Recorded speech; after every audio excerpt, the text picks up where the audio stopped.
ఇక తిరుమల లాంటి కల్తీ ఘటనపై మాజీ సీఎం జగన్మోహన్ రెడ్డి స్పందించారు. అన్ని టెస్టులు పూర్తయ్యాకే నెయ్యి సరఫరా జరుగుతుందని ఆయన తెలిపారు. ఇక తమ హయాంలో 18 సార్లు 2014 సంవత్సరం నుంచి 2019 వరకు చంద్రబాబు 15 సార్లు నెయ్యి ట్యాంకర్లను వెనక్కి పంపించారని గుర్తు చేశారు. ఇక తిరుమల లడ్డు కల్తీ జరిగిందని చంద్రబాబుకు మాత్రమే దుష్ప్రచారం చేశారని ఆరోపించారు.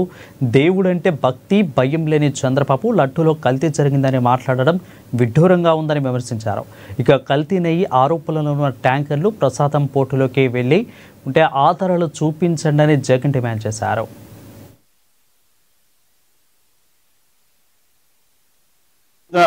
దేవుడిని కూడా రాజకీయాల్లోకి లాగుతా ఉన్నారు. ఇది కొంచెం కరెంట్ టాపిక్స్.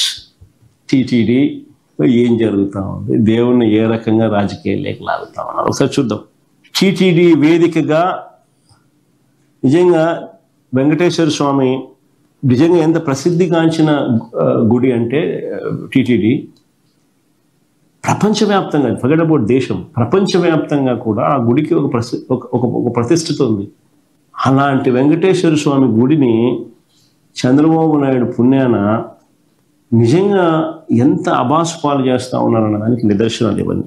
నేను అడుగుతా ఉన్నా, ఇదే చంద్రబాబు నాయుడు కక్ష రాజకీయాలను చూస్తూ అడుగుతా ఉన్నా, నెయ్యిలో జంతువుల కొవ్వు ఉందని నేను చంద్రబాబు అడుగుతాను. అయ్యా చంద్రబాబు, నెయ్యిలో జంతువుల కొవ్వు ఉందని, ఆ నెయ్యి లడ్డూలో కలిసిందని, ఆ లడ్డూలు భక్తులు తిన్నారంటూ దేవుడంటే భయము భక్తి లేకుండా చంద్రబాబు మాట్లాడారు. ఆ రోజు ఆయన అన్న మాటలన్నీ మీ అందరికీ గుర్తుంటాయి కదా. ఆయన అన్న మాటలు ఇవే కదా. చంద్రబాబు నాయుడు అనే వ్యక్తి ఆ రోజు అన్న మాటలు, నెయ్యిలో జంతువుల కొవ్వు ఉందని, ఆ నెయ్యి లడ్డూలో కలిసిందని, ఆ లడ్డూలు భక్తులు తిన్నారని, దేవుడు అంటే భయము భక్తి రెండు లేకుండా చంద్రబాబు నాయుడు మాట్లాడిన మాటలు. నేను అడుగుతా ఉన్నాను, మరి జంతువుల కొవ్వు నెయ్యిలో కలిసిందని, ఆ లడ్డులు భక్తులు తిన్నారని చెప్పడానికి ఆధారాలు దొరికాయా? చంద్రబాబు నేను సూటిగా ప్రశ్నిస్తా ఉన్నాను.